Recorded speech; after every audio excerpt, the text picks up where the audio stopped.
help how you're in the screen here. Will help a lot.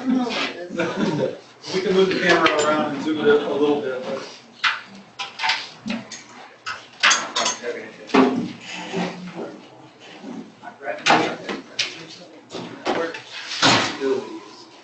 Yeah, doing good. Doing good.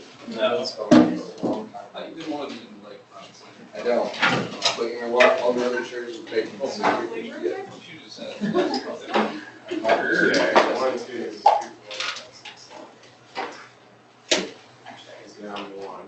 So we're missing Mark Weiss, yeah. We should go ahead. Yep. Scott, you can still hear me?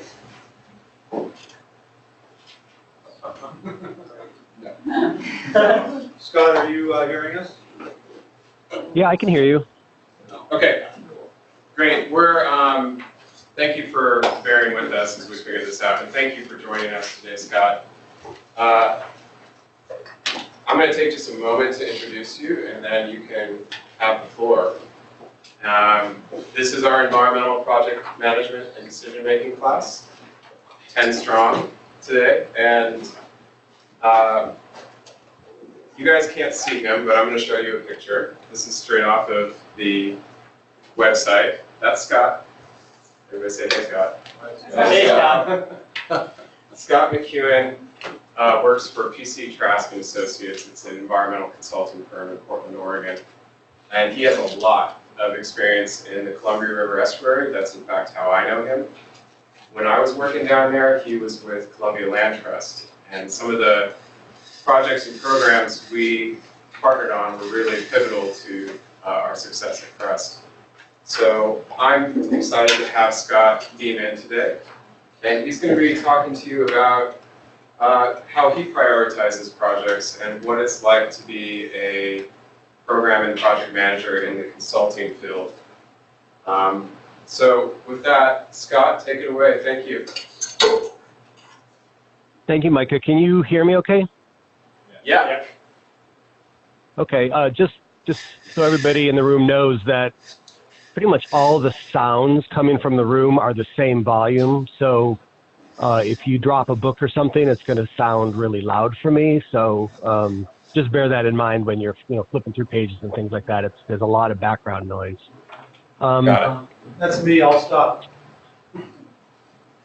So Micah asked me to talk just a little bit first about my professional background, and I will be brief because it's boring. But I, for the last 35 years, have been working in the environmental field. And when I started out of college, people pretty much said, well, there aren't any jobs in the environment. It's like, you could be a forester or you could be a wildlife biologist. But that was all people were talking about back in the 80s. And then in the 70s, when I was in high school, there really wasn't any kind of environmental work. So you can see how far we've come. There are now jobs in the private sector, in the public sector, in the not-for-profit sector, just all kinds of environmental work. And I started my career working for county government, and I quickly learned that there were a lot of constraints on what you could do working for the government, and I didn't want to be bound by those kinds of constraints. So I decided to start working for the nonprofit sector, and I started mainly in water resource protection, so working on cold water streams, groundwater protection, mainly in the upper Great Lakes area of Michigan, Wisconsin, and Minnesota. Did that for a number of years, and eventually my wife imported me to the Pacific Northwest, where I started working in brackish water. I'd never done that before. I'd never worked in an estuary, so I had to get up to speed on what exactly an estuary was and, what the challenges were. And, I met Micah, and for a number of years I worked for a not-for-profit called the Lower Columbia Estuary Partnership, which is one of the 23 national estuary programs. I was the director of technical programs there, where we designed a restoration program and a monitoring program for the Lower Columbia River. Then after that job for 9 years, I was the conservation director for Columbia Land Trust, which is a land trust with about 30 staff now that has conserved over 25,000 acres in the Lower Columbia area. Very, very interesting work, working across 5 different ecoregions. But the work that I'm going to be talking about today is in mainly the coast ecoregion. It's a temperate rainforest down here in the Pacific Northwest. And what I'm going to be focusing on is how collectively the scientists and the restoration practitioners in the Lower Columbia have evolved into thinking about how to strategically select where restoration should occur, dependent somewhat on riverine and tidal conditions.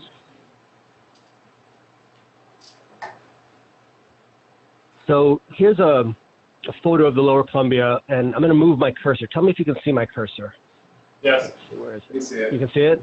Yeah. Okay, so the river is moving through the Cascade Mountains here. This is Mount St. Helens. You can see the Lahar from the 1988 eruption coming down the Cowlitz River and the Toutle River.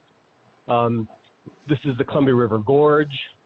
It's almost entirely a riverine condition here, fast-moving, colder water. Then as it moves out of the gorge, it moves into more of a floodplain condition. This is the city of Portland here. This is Vancouver, Washington. There's a number of large, what are called floodplain lakes.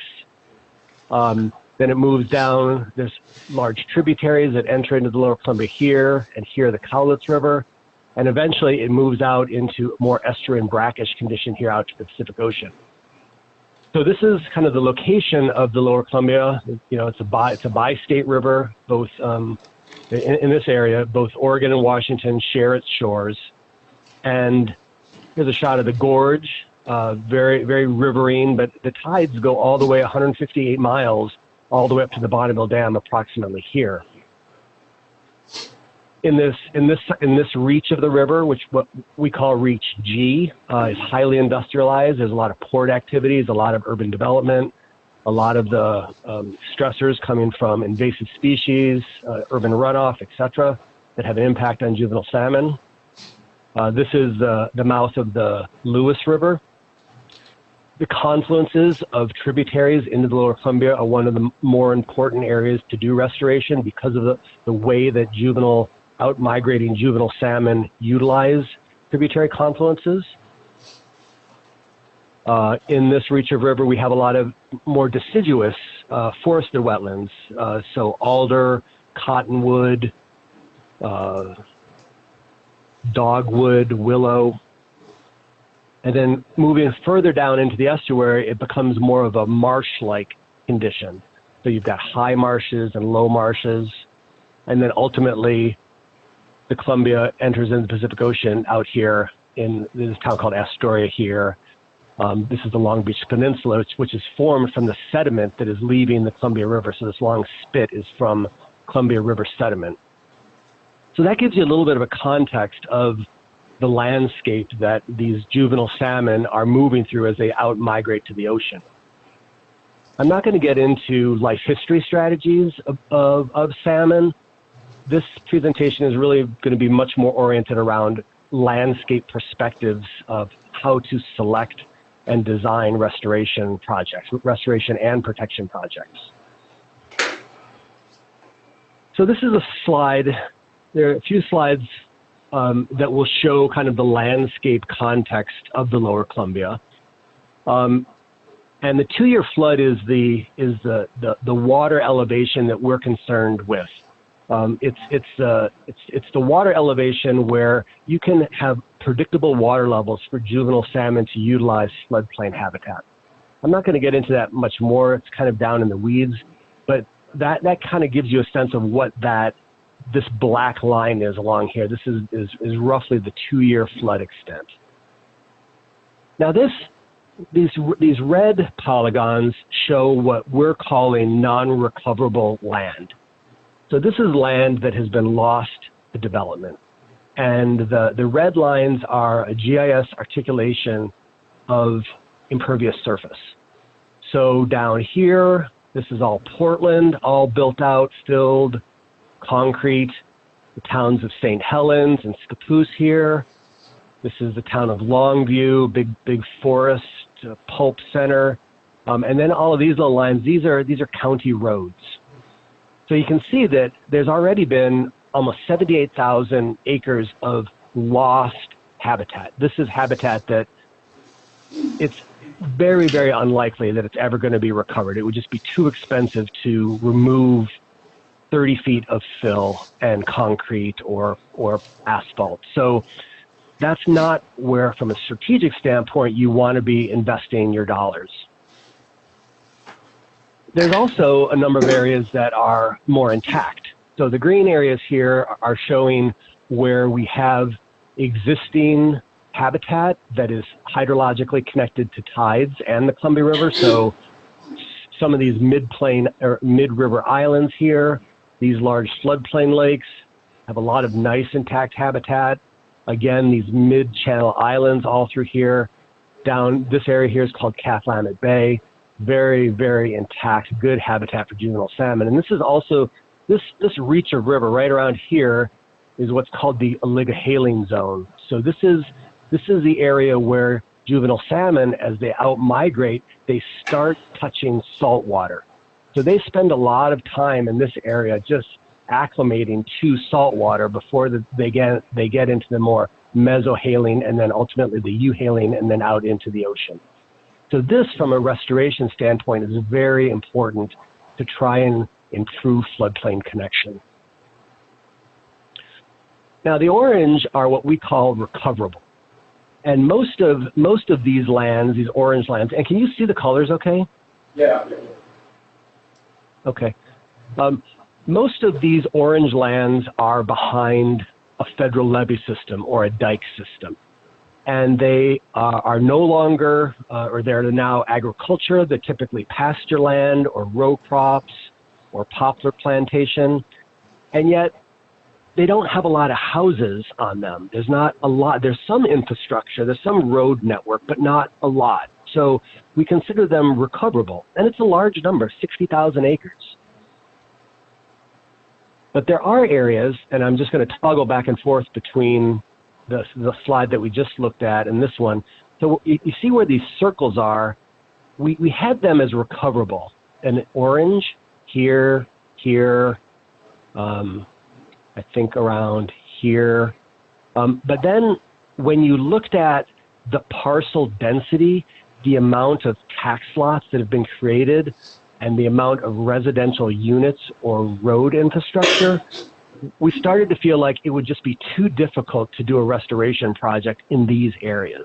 So we call that low parcel and development density. So there's a large amount that could be recoverable, but it's going to be a heavy lift to actually do restoration in these areas. So slowly you can see we're beginning to figure out where you can actually strategically accomplish restoration in a cost-effective manner. Any questions so far? All right, I'll keep moving then. So then, taking that last slide, these black polygons are the areas where there are good future projects. These are areas that it's a dike floodplain. You can remove the levee and reconnect the Columbia River to its floodplain. There's some residents, there's some farms, but not so many that it's prohibitive to actually restore the floodplain. So what we've done as a collective group of practitioners and scientists is we've designated certain recoverable landscapes. So these landscapes in purple are discrete geomorphic units that don't have a lot of people living in these floodplains, and we feel like there's a good likelihood that these are the places where you can accomplish important restoration. And I'm going to focus the next part of the presentation on this particular recoverable landscape called the Grays Bay. And Micah knows that when I was at the Land Trust, the Grays Bay was a very important area for Columbia Land Trust to acquire land for permanent protection and also for restoration. So the next series of slides is going to be a chronology of how a priority landscape can actually be protected and restored. So this is an image of the Grays Bay. So this is Grays Bay down here, which is a peripheral bay to the Columbia River main stem. So down here is basically the Columbia River. This little tributary here is called Crooked Creek. This river here is called the Grays River. This river here is called the Deep River, but it's all part of the Grays Bay landscape. And you can see from this aerial image that some of the lands within Grays Bay are still fairly intact. Like this is called the Secret River. It's a fairly intact, functional landscape. There's some areas here in Crooked Creek which are intact. But you also see this area here. This is an area, this is about 400 acres right here that is all diked. So this whole area here, there are about 5 landowners behind federal levees. And this is one area that the Columbia Land Trust is trying to get restored. There are other areas up here and in here, this area here, this area here. These are all diked lands that have the potential to be restored. So what I'm going to do now is I'm going to walk through a chronology starting about in 2001 or 2002 when Columbia Land Trust first started to do conservation work in the Grays Bay area. So starting in 2002, these lands here were newly acquired. So that's this yellowish color. And some of the lands, these hatched lands, were acquired for the purpose of protection. So here, here, here. These are already intact lands that they acquired just to protect, to make sure that they're not further degraded. These other lands here, here, here, these are behind dikes. So these are the areas where the Land Trust was targeting restoration. Then in 2003, so now we're moving from previously acquired. So I'm just changing these colors to kind of show you the chronology. So these were previously acquired, and then in 2003 there was a new one acquired here. Then moving on. So again, this one goes to previously acquired here, and then a new acquisition for protection. And then also that same year, this property here called Johnson Farm, the dike was removed and this was restored. So already in 3 years, they've accomplished one restoration project and a number of protection projects. Then moving on, 2005, another area down here in the Crooked Creek area was acquired for the purpose of protection. And this area up here was newly restored. This is called the Deep River area. And this is an old, previously restored then. Does that make sense, this chronology, how I'm trying to walk through with these color bases? Yeah, definitely. Yep. Okay. Just slow me down if it's moving too fast. Okay. So then moving on in 2006, we have now, this was restored. And this is a new area of restoration. This is called the Candle Farm area. It was restored through this channel here called Seal Slough. So now, 2010, so roughly 8 years since the work was begun, there are 3 discrete restoration projects that have been accomplished, a number of acres of protection that has occurred, and the Land Trust is still acquiring land. This particular property down here in Crooked Creek was acquired for the purpose of restoration. Then over here in 2011, there's another area opened up over here. This was with one of the Land Trust partners, the Washington Department of Fish and Wildlife, that acquired these lands for protection and this land for restoration. Then in 2002 or 2012, some more properties acquired down here, as well as this one over here. This is roughly 113 acres that was acquired for the purposes of restoration. So then in 2013, you'll see this one comes back online. It was re-restored. The plumbing, which was originally coming through this direction, had to be replumbed to come out directly into the Grays River. And that was because of the perception from the neighbors downstream here that there was a lot of erosion occurring along the stream bank from the restoration project. And I'll get into that a little bit shortly.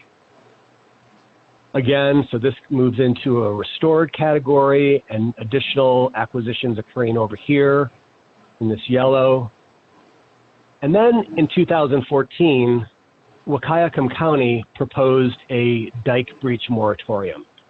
So there was so much restoration that was occurring in their county that they put a moratorium on this restoration technique. And it really froze up a lot of work of restoration practitioners in Wahkiakum County. And so the Land Trust really needed to take a look at the pace of the restoration, the pace of the acquisition that was occurring, and really start to develop some strategies of how they were going to more effectively work with the local residents in the county. So there were some key adaptation actions that Columbia Land Trust undertook to try and build trust again in the county so that the moratorium would ultimately be lifted. And so the four things that they did, one was they conducted a number of public listening sessions to really try and understand what the concerns were from the neighbors, from the county commissioners, and not just listen in a way that was dismissive, but really to listen and understand and then ultimately change how the work was being done. Number two, there was an aggrieved landowner that their property actually was acquired because they were living in a floodplain that was very active, and they just needed to stop living in a place where their house was regularly flooded. So the Land Trust bought out this person's property, and they moved out of the floodplain. Number three, Columbia Land Trust redesigned the Candle Road project. So as I said earlier, the plumbing was changed from going north through Seal Slough to going directly into the Grays River, and that then addressed some of the issues that the Land Trust heard about a downstream erosion. And that's my point with number four. So ultimately, the dike breach moratorium was not renewed. They're typically a year long, and if the county commissioners don't actively renew the moratorium, then it just goes away after 12 months. So in 2015, the Land Trust continues to buy land here in the Crooked Creek area, as well as over here in the Deep River area. And then 2016, another acquisition occurred. And finally, just to give you a sense of where all this is going, and this is a important concept for people who are working in this field need to understand, is that there's usually a sense of, when are you going to be done? When are you going to stop restoring land? When are you going to stop acquiring land? Because without being able to articulate that sense of when you're going to be done, then communities and neighbors are like, well, shoot, are they just keep buying up all my neighbors? When are they going to stop restoring? When is all this going to be done? So the Land Trust really needed to do some hard thinking into what the ultimate end game is going to look like. And this is basically what it looks like, is that these properties down in Crooked Creek, the hatched ones, are intended to be acquired for protection. These to be restored. This area here to be acquired and restored. Here, acquired and restored. Here and here. Then ultimately, at a landscape scale, what that build out looks like is roughly 1,300 acres of protected lands, which are these hatched areas, and 1,200 acres of fully restored land, which are the dark green here, here, here, here, and here. So that gives you a sense of how and so all this started in it was like 2001 or so, and here we are now in 2018. So over a 16-year period, a lot has been accomplished, but acquiring these additional lands and restoring them will probably take another 10 years or so. So it's a long, multi-decade process, and that's really how people who do large-scale restoration like this need to think. It's not something that can happen in 1, 2 to 3 year time frame. If it's a large, complicated project that involves multiple landowners, then you really need to think of a time scale more in decades, not just years. So when we're thinking about how this priority landscape benefits juvenile salmon, what I've got here in this lighter blue is the area that juvenile salmons would use in a fully restored landscape. So this is the juvenile fish habitat. So these shallow areas out in the bay, they spend time rearing and feeding here, as well as these tidal channels here. This is an area that has not been restored yet. This is an area that has been restored. So this channel here, this channel here, this channel here, all of these channels here, this channel here, these are all now newly restored habitats for juvenile salmon. This channel, these channels here as well. So in terms of what that fish habitat looks like, and we use the term katina here, and Micah can tell you more about that offline. But when we're thinking about fish habitat, so this is the Grays Bay area here. We've got what are called tidally impaired areas, or they're altered habitats. So here, here, here, all these yellow, orange areas are disconnected from the tides and from the river processes. These areas here are now open to tides. So this channel here, which is right here, this was one that was previously disconnected. So Columbia Land Trust breached this dike here, and this channel is now open for juvenile fish rearing habitat. Likewise, this area here, which is right here, this is all still surrounded by dike, but you can see what a non-diked marsh looks like. So ultimately, for these properties, the property owner here, there's a property owner here, it's intended to approach them to see if they're willing to sell their land to then restore this land here and open up some of these altered habitats here.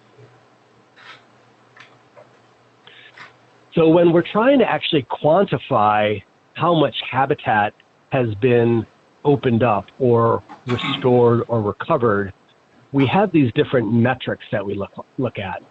So in this top graphic here, you have the actual channel. So you can calculate in GIS how much channel there is. You can calculate the channel edge, which is the feeding edge where the juvenile salmon feed.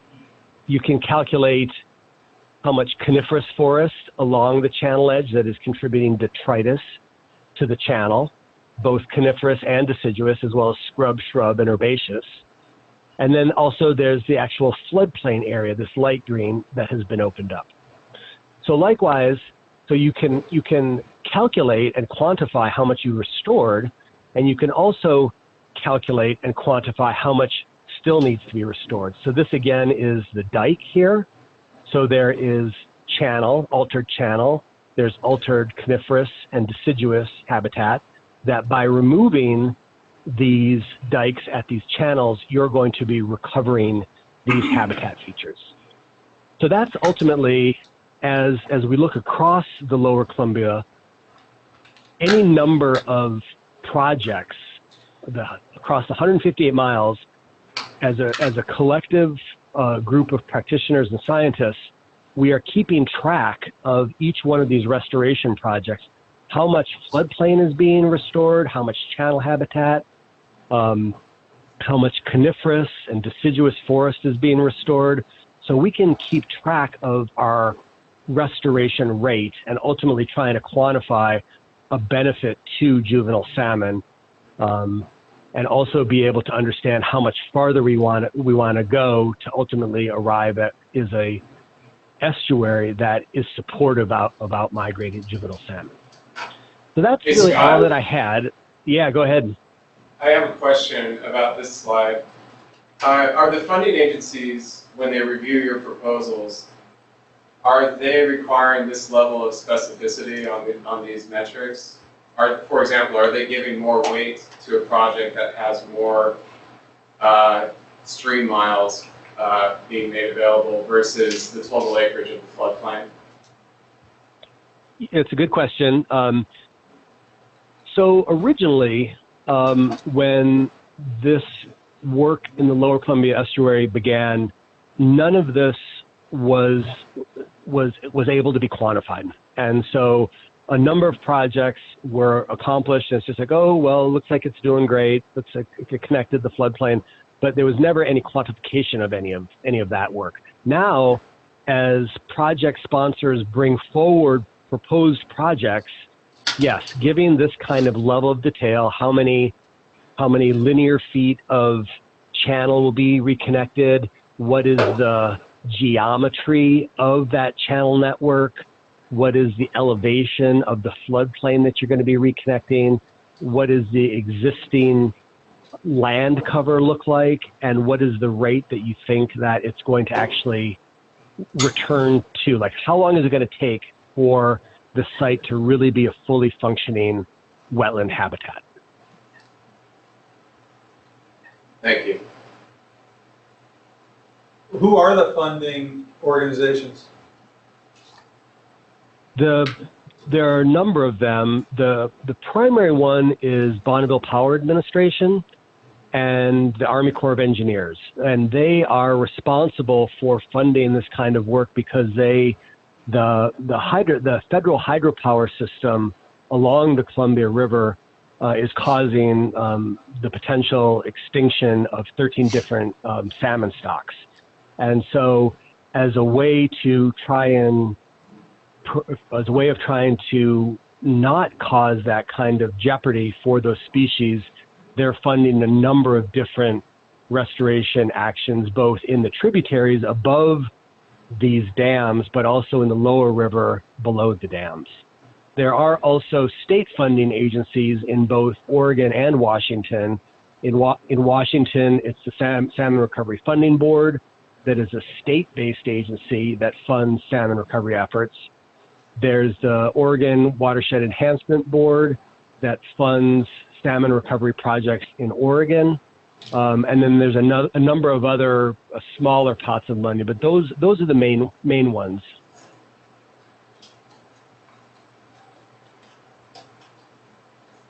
Are the agencies still concerned with prioritizing stocks that primarily use main stem habitat versus tributary like Grays River? Say that one more time, please. Sure. So in reviewing proposals, are the agencies showing preference towards projects that are, like you said earlier, near the confluence of a tributary versus way out the tributary?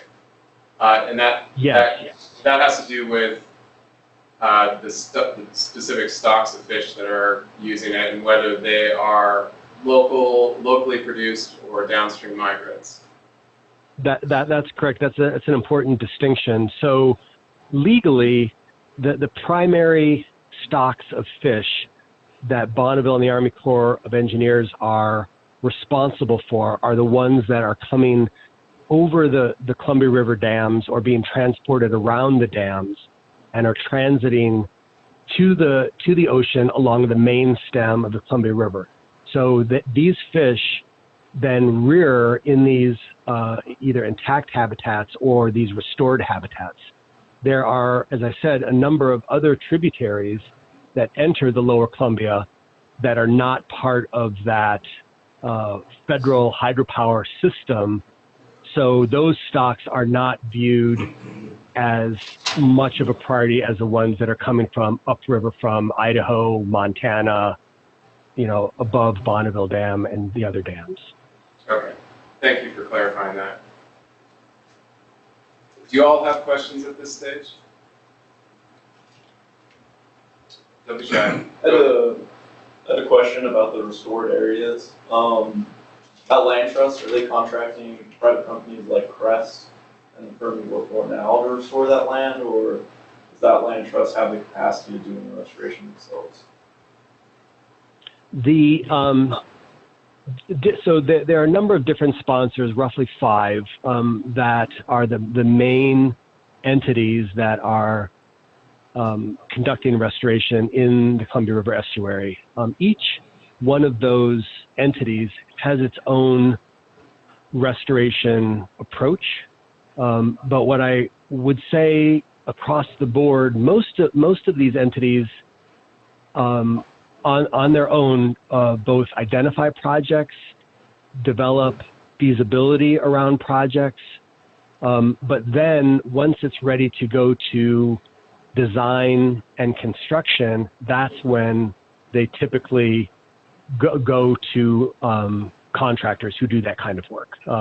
None of those entities have got a bevy of engineers or bulldozers within their own capabilities. That's something that they contract out.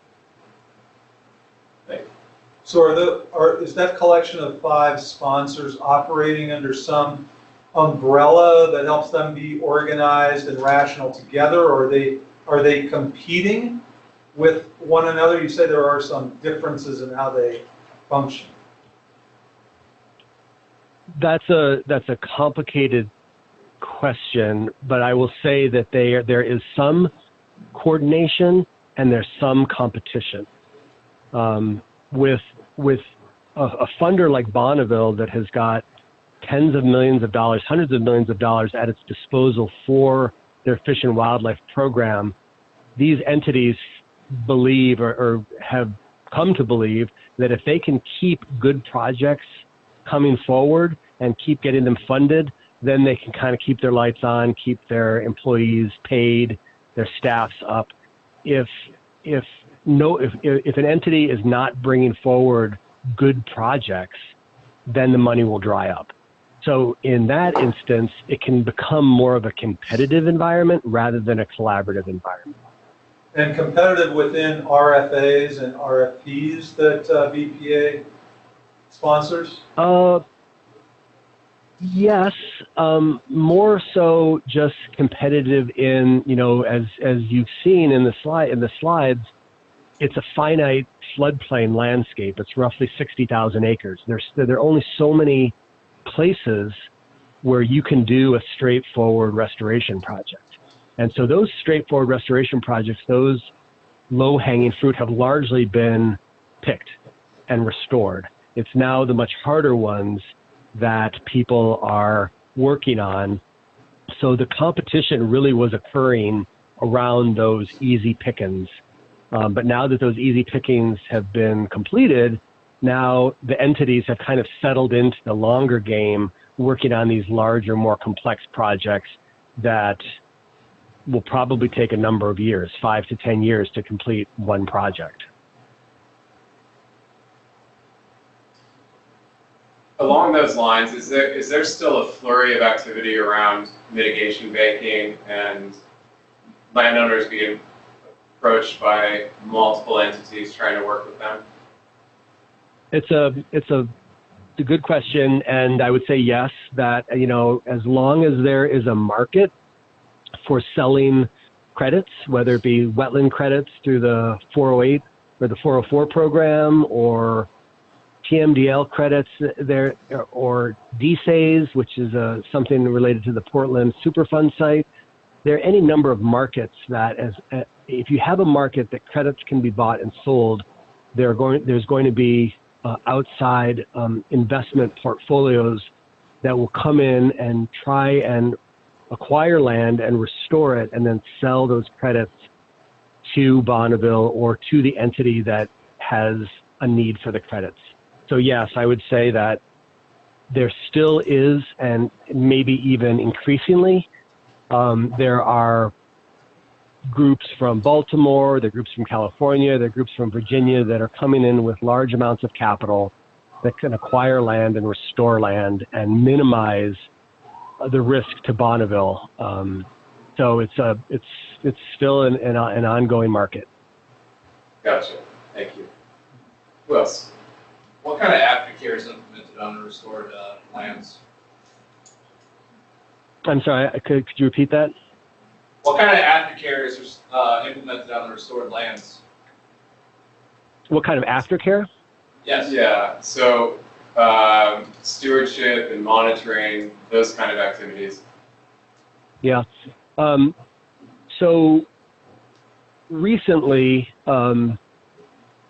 I'd say in the last 5 years, as part of a project being developed, particularly if Bonneville Power Administration is paying for the acquisition of the land, then in the case of the Columbia Land Trust, Bonneville will give them what's called a stewardship endowment. And the land trust will calculate some dollar amount that will be enough with basically a 4.5% return on investment. So that money, let's say it's $100,000 that Bonneville puts into the stewardship endowment for a project, that money then sits in a bank, and the interest on that money is then used for ongoing stewardship, for weed control, for monitoring, etc. There isn't a lot of money that is available for monitoring on a site-by-site basis, but the collaborative, the scientists and practitioners that are involved in this collaboration down in Lower Columbia do have a monitoring plan and a restoration plan that there's a subset of sites that are monitored for their effectiveness. And so not every site is monitored intensively. Some are monitored only extensively, just, maybe measuring their water level or measuring the speed at which the floodplain is accreting sediment. So there's some basic things that aren't very expensive that can be done on a site-by-site basis. But when you're doing more intensive monitoring, like monitoring a tidal channel for juvenile salmon usage, that's a much more intensive monitoring approach that Bonneville typically doesn't fund on a site-by-site basis. Great. Anyone else? And is that continuing monitoring? And did you say that's being done by agencies who just kind of pick that up as part of their overall responsibility for that jurisdiction? It doesn't sound like it's being done by the organizations that actually do the restoration. That's correct. The action effectiveness monitoring is done through a collaboration between the Pacific Northwest National Labs and the Lower Columbia Estuary Partnership.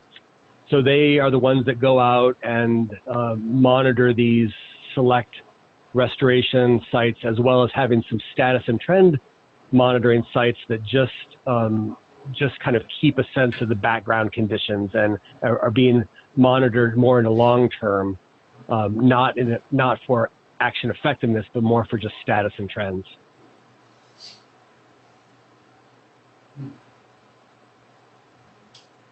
I had a question on regarding the landowners and stuff. What's the average time when some of these restoration projects start?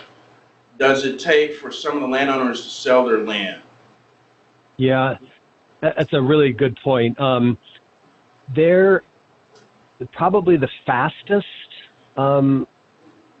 you could buy a piece of land going through the federal kind of real estate process is about a year.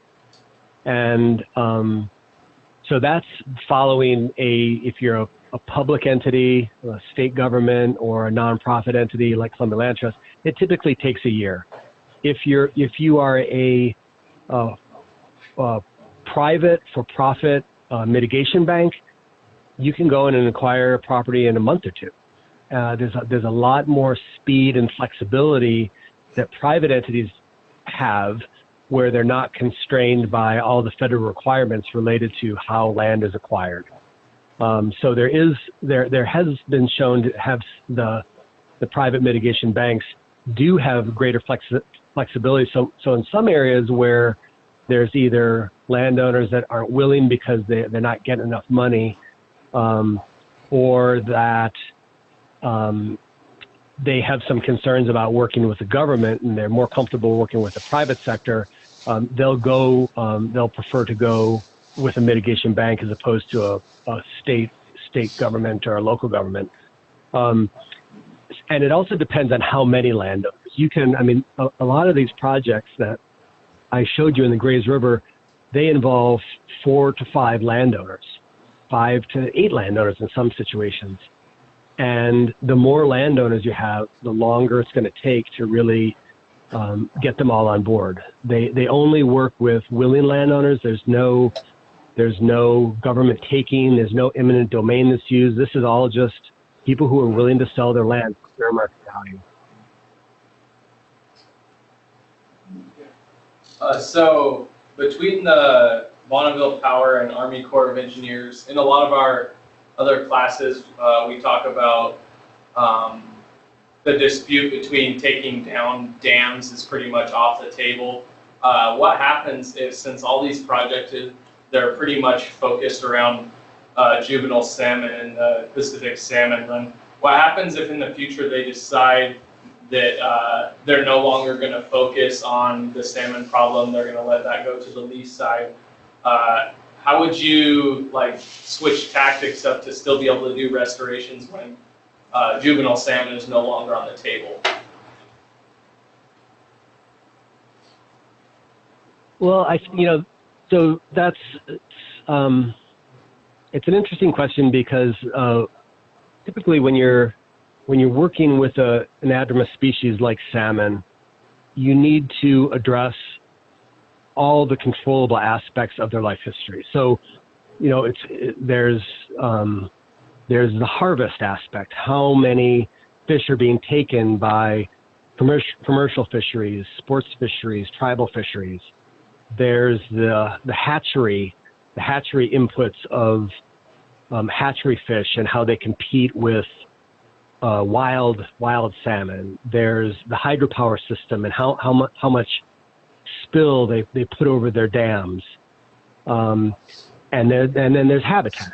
And in the habitat world, you really have to think about the whole life history. So, when the salmon come out of the redds, and they transit from the tributaries down into the main stem and into the estuary, each one of those components of their outmigration is critical. Any one of them, if you don't have a functioning ecosystem, you're going to have mortality. And so from a holistic perspective, I would argue that you need to be working in the tributaries. You need to be working in the Columbia main stem on predation, bird predation, fish predation, sea lion predation of adult salmon. You need to be thinking about any number of things all at the same time. And while I can say that with each decade, maybe the estuary may have a higher focus or a lower focus, I don't think that it'll ever not have a focus whatsoever, just because the science has clearly shown that estuaries are very, very important for successful outmigration. And it's not just a pipeline. The river's not just a pipeline where you are transporting fish as fast as you can from the tributaries out to the ocean, that there's actually a very important purpose in terms of growth and acclimatization for salmon in estuaries. Okay, thanks. Go ahead, yes. I would be interested in knowing, so at the beginning of your slide, you showed how you kind of split what's restorable up into a few basic regions. And given that there's like a finite amount of work that can be done, given that there's a finite amount of work that can be done, there has to be some point at which an organization like this reaches a point where it starts not being financially feasible to keep in the same area with the same sort of restoration. So what does an organization do after that if they've been successful to a point where it's... That's a really good observation. And having worked in the land trust world for 9 years, that was something that we thought a lot about. And there are, for a land trust or land conservancy, there is an evolution. There's a period of time where there's a very aggressive growth in the acquisition. So you're buying a lot of land, you're buying those threatened landscapes or those sensitive landscapes or those restorable landscapes. And then you get to a point where you've conserved them. And then you move from an acquisition entity to more into a stewardship entity. So now you need to steward in perpetuity those lands that have been acquired. And at the same time, you're also moving into an educational sort of entity where you're trying to get people out to see these places, to understand them, to appreciate them, so that they will then, so that communities will come stewards of these lands. And that ultimately, you know, I mean, we used to joke at the Land Trust that, you know, our job was to get communities so informed and educated and in love with the land that the Land Trust doesn't need to exist. That the communities will protect these lands, the communities will restore these lands themselves, and the Land Trust wouldn't have to do that. Now that may be a pipe dream, but that is ultimately kind of the evolution of the Land Trust. So is stewardship just as, like, you get as much money for doing stewardship as you do for doing stuff like when you're aggressively growing? Is there as much money flowing through that organization, or do you have to cut back on employees? There is not as much. There, you know, if I were to put sort of a dollar amount, I would say that there's you know, tens of millions of dollars that are available through a variety of sources to acquire land. There's millions of dollars available to restore land, and there's hundreds of thousands of dollars available to steward land, and even less to monitor land. So what land trusts that are planning prudently do is they set up stewardship endowments. So when I left Columbia Land Trust a couple years ago, we had built an endowment of about $11 million. So you take the interest on $11 million, that ends up funding a lot of stewardship staff. And so, you know, there are a number of positions at Columbia Land Trust that are basically being funded by the interest on the stewardship endowment. But not all land trusts plan that way, and so they get themselves into a situation where they've acquired all this land, but they don't have any money to steward it. And so it becomes overrun with weeds. They're scrambling for little $5,000 to $10,000 grants to control weeds. That's really not a sustainable way to manage land that it is intended to be stewarded in perpetuity. And perpetuity is a long time. And land trusts, or anybody who is talking about permanent land conservation, really needs to be serious when they're thinking about perpetuity, because that's a long time into the future. Thank you, that's super interesting. On top of that, have you ever heard of an instance where a land trust will go under and like the Nature Conservancy will actually take over? As just a way. Could you repeat that one more time?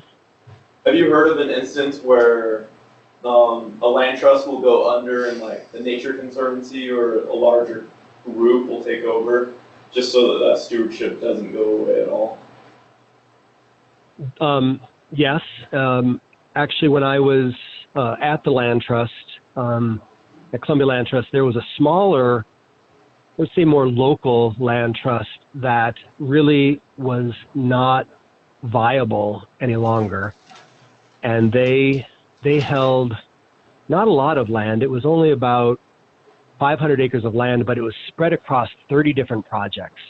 Little, small, 1 acre conservation easements or 5 acres of just weeds.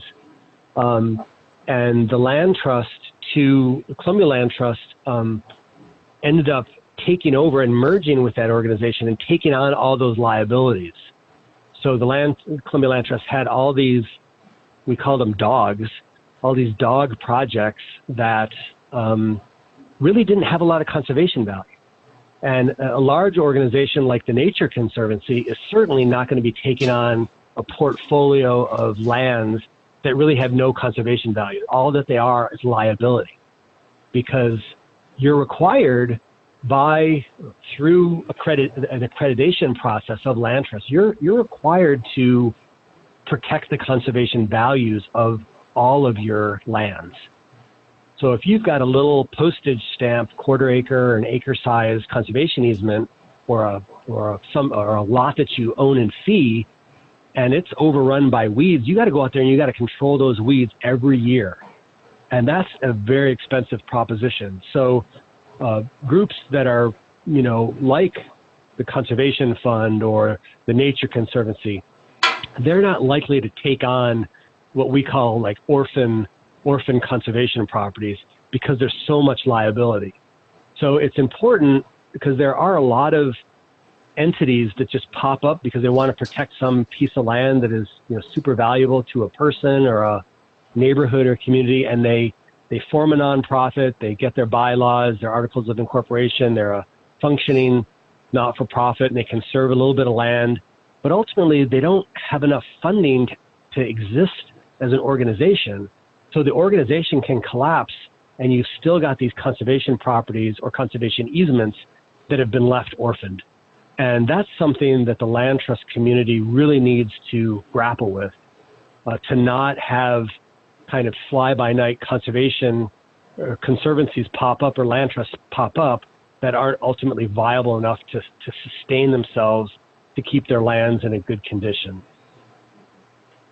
So, I mean, in that case, is there cases where these, like you said, fly-by-night organizations, they hold land in trust and then ultimately fail and then get bought out by somebody who basically just isn't going to do the land trust anymore? Yeah, I don't think that it's not likely that the land would be purchased or bought out by somebody who's going to develop some land. I mean, if land is put into conservation, there's some type of legal instrument on the title of the land that won't allow development.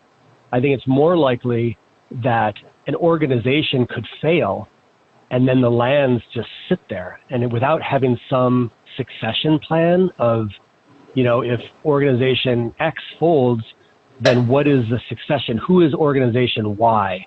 And if you're a prudent organization, you have that kind of succession plan. So the land trust, for example, if they go under, then they have agreements with a variety of other conservation organizations that will take on their portfolio of lands. And with that portfolio of lands, the stewardship endowment will go with them. Hey, Scott. Earlier you talked about some adaptations that Columbia Land Trust made in order to rebuild trust in the Grays River community. Yeah. The four of them. Yep.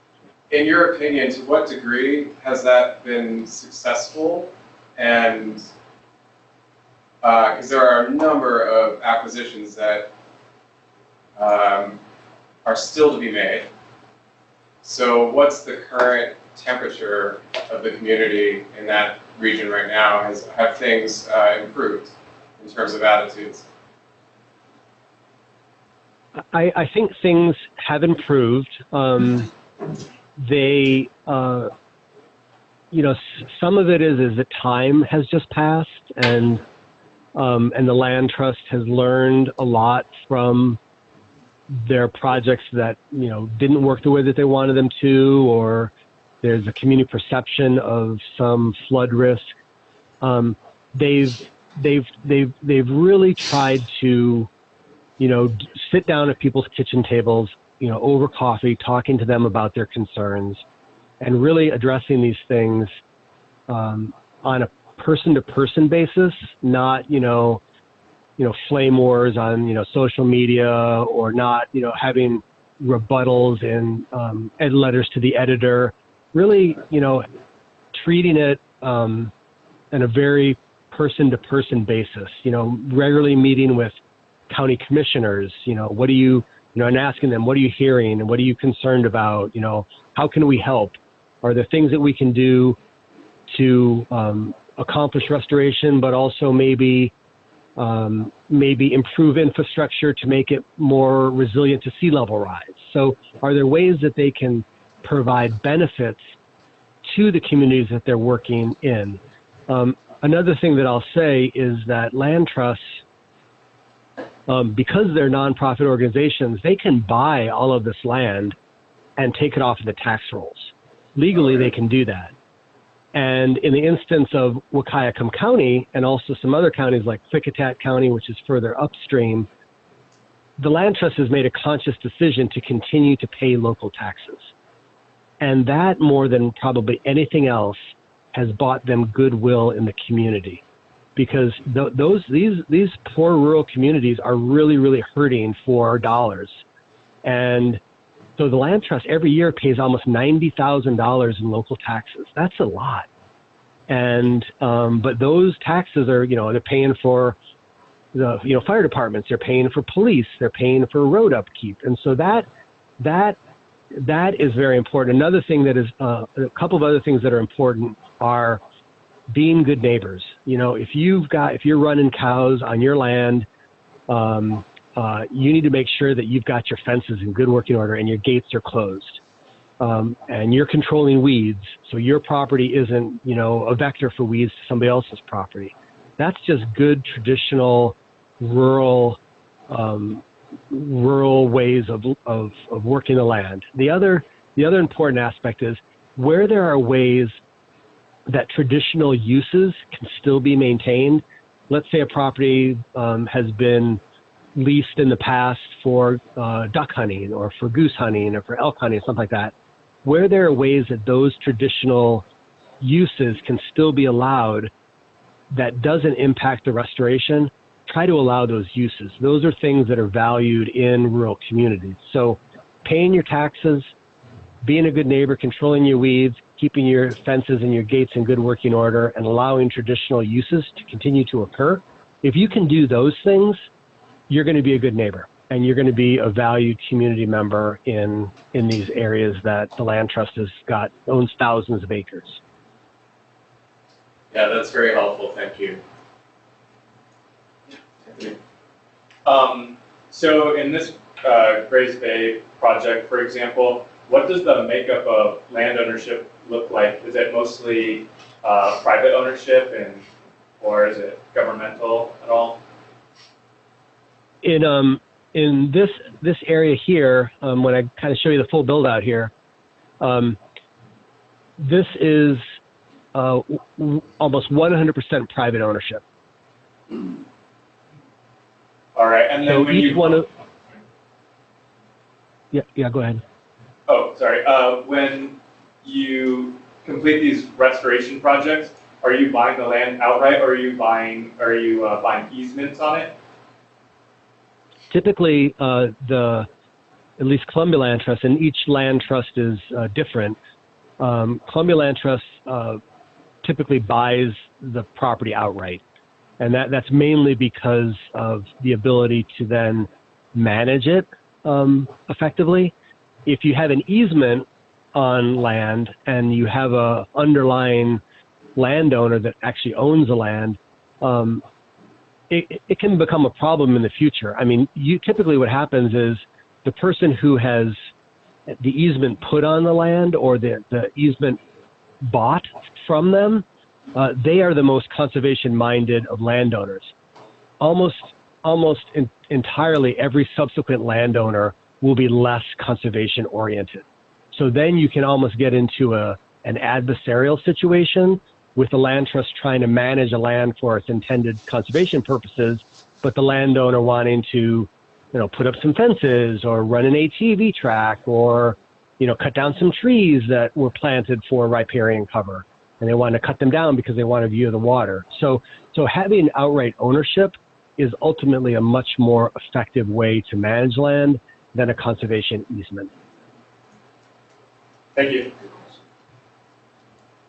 Anyone else? Has any of this large-scale restoration been taking place on tribal lands by outside organizations, or is it for the most part being done by the tribes themselves? Yeah, I would say so in the instance of the Grays Bay area, this is all non-tribal land, originally it was tribal land, but it has since been parcelized and purchased by a variety of landowners on lands that are on reservations, the Yakima Reservation as an example.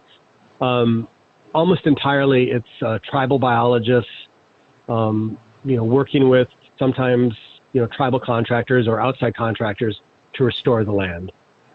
There are some tribes that do restoration work outside of their reservation boundaries, but that's more the exception than the norm.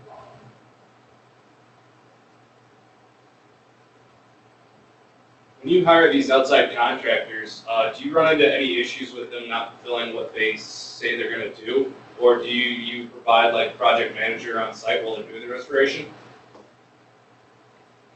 I would say that having learned from hard lessons, it's very important for the entity to have an on-site presence, just regularly monitoring the contractor's work. And this is from the earliest design stages where you're setting elevation benchmarks and really figuring out the elevations of the site all the way till you've got your last planting in. There needs to be oversight because there's a lot of things that can go wrong. And when you're talking about water levels that are controlled by tides and rivers and wind fetch and everything under the sun, there's a lot that can happen in very unexpected ways. And working with very reliable, reputable contractors is a key part of good project management.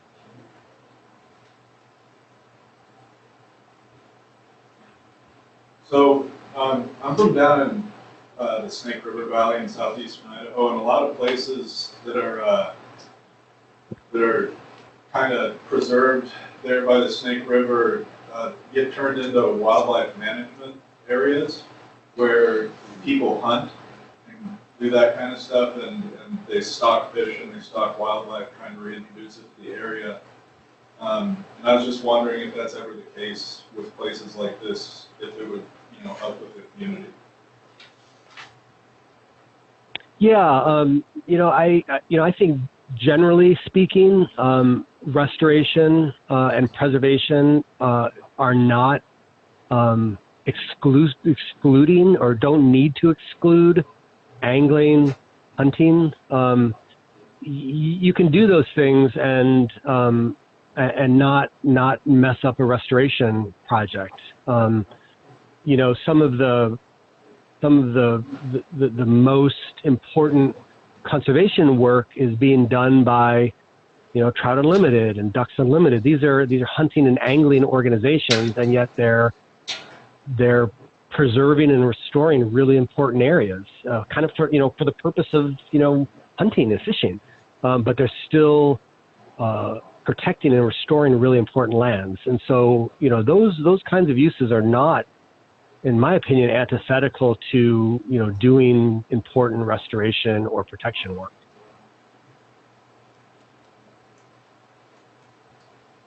Scott, we just have a few minutes left. I wonder if you could tell us a little bit about your transition from the land trust and the nonprofit world to the consulting realm. Just talk Sure. about how your role may have changed a little bit, what your day-to-day life looks like now as a result of making that switch. Sure. Well, one thing that's different is that when I was at the land trust, I managed about 18 staff. And here in a small for-profit consulting firm, I manage myself. And so I'm not as difficult as 18 people. So that was probably the biggest difference. Another big difference is that in the nonprofit world, you're dealing with grants. You're dealing with federal grants, state grants, private foundation grants. There's a lot of grant writing, and typically, if you've got a good project, you're going to get the money. If there's money there and it's a good project, you're going to get it. In the for-profit world, there's dozens and dozens and dozens of entities, for-profit entities, who do this kind of work that I've described to you today. And there's fierce competition for contracts to do restoration or to do conservation planning or to do monitoring. And so to be adaptable and nimble and diverse are all important aspects of working in the for-profit sector. Partnerships or collaborations come and go based on business convenience. We'll partner with some entity on one request for proposals and then compete with that same entity on another. And so those relationships are fluid. They're friendly, but they're fluid, and it's based more on your competitive edge to actually get a contract. So those, I think, are the main things. And, I work in downtown Portland, so, I get to enjoy all that Portland offers. When I was working at the Land Trust, I worked in Vancouver, Washington, in a beautiful office, but, I needed to drive a half hour to get there. And so in some respects, my quality of life has improved because I can bike to work, I can enjoy the food carts, I can just, hang out in downtown Portland, which is a great, great town. Great, thank you. We have 2 minutes. Any last questions?